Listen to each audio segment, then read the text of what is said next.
hak belajar 3 semester di luar program studi. Kalimat inilah yang membuka pikiran kita bagaimana prodi bisa memberikan hak dan kewajibannya kepada mahasiswa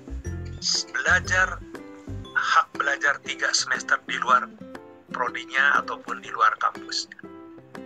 Sekali lagi, seperti tadi disampaikan oleh Kepala L2 Dikti, belajar 3 semester di luar prodinya itu bukan berarti bagi-bagi SKS tanpa dibekali dengan jaminan tagihan kompetensi yang diraih. Jadi Merdeka Belajar di luar kampus harus meyakinkan mahasiswa memperoleh kompetensi yang diharapkan sesuai dengan janji kita. Janji kita pada kalau mahasiswa mengikuti program S1 pada suatu program tertentu, sudah barang tentu di situ ada profilusan, ada learning outcome, ada apa yang ingin dicapai. Setelah Mendikbud baru di awal tahun lalu menyampaikan Merdeka Belajar dan Kampus Merdeka, ini semua satuan pendidikan, tidak hanya perguruan tinggi, di sekolah satuan pendidikan SD, SMP itu semua bergerak untuk menyiapkan, mengisi.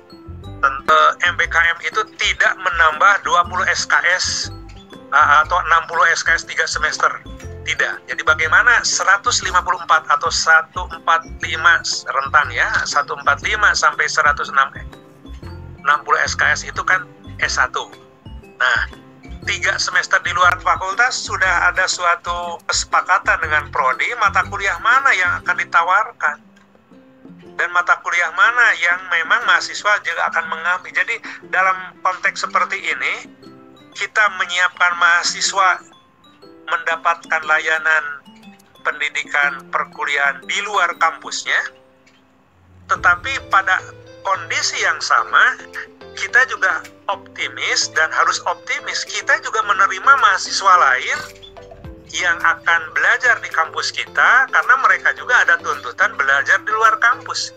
Jadi jangan hanya menyiapkan daftar mata kuliah ataupun mata kuliah mana yang dipersilakan untuk diambil di luar, tetapi fakultas juga harus menyiapkan ide ini dibahas, apakah ide yang sifatnya umum atau sudah spesifik pada bidang studi, sampai pada bagaimana programnya dikembangkan, apakah rambu-rambunya, MOU sudah dibuat atau belum gitu ya.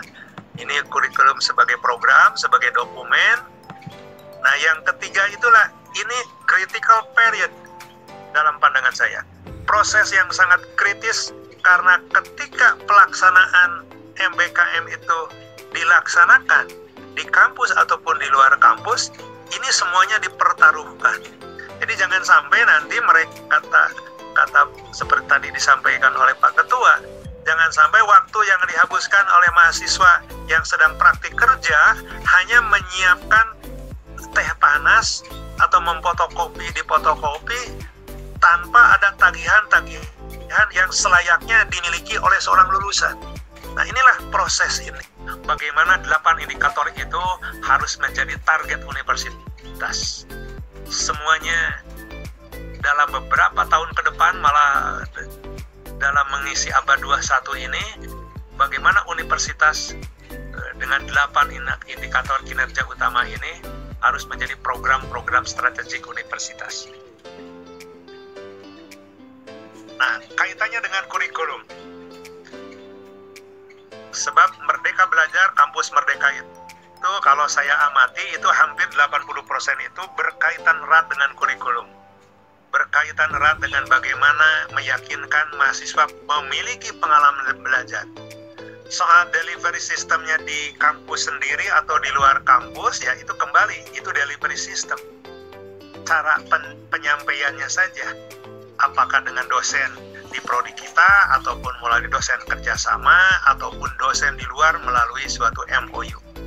Nah, oleh sebab itu, saya melihat kurikulum pendidikan tinggi ini, jadi ini batasan ide ini dibahas, apakah ide yang sifatnya umum atau sudah spesifik pada bidang studi, sampai pada bagaimana programnya dikembangkan, apakah rambu-rambunya, MOU-nya sudah dibuat atau belum gitu ya. Ini kurikulum sebagai program, sebagai dokumen.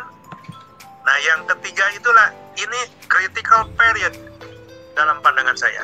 Proses yang sangat kritis, karena ketika pelaksanaan MBKM itu dilaksanakan di kampus ataupun di luar kampus, ini semuanya dipertaruhkan. Jadi jangan sampai nanti mereka kata seperti tadi disampaikan oleh Pak Ketua, jangan sampai waktu yang dihabiskan oleh mahasiswa yang sedang praktik kerja hanya menyiapkan teh panas atau memfotokopi di fotokopi tanpa ada tagihan yang selayaknya dimiliki oleh seorang lulusan.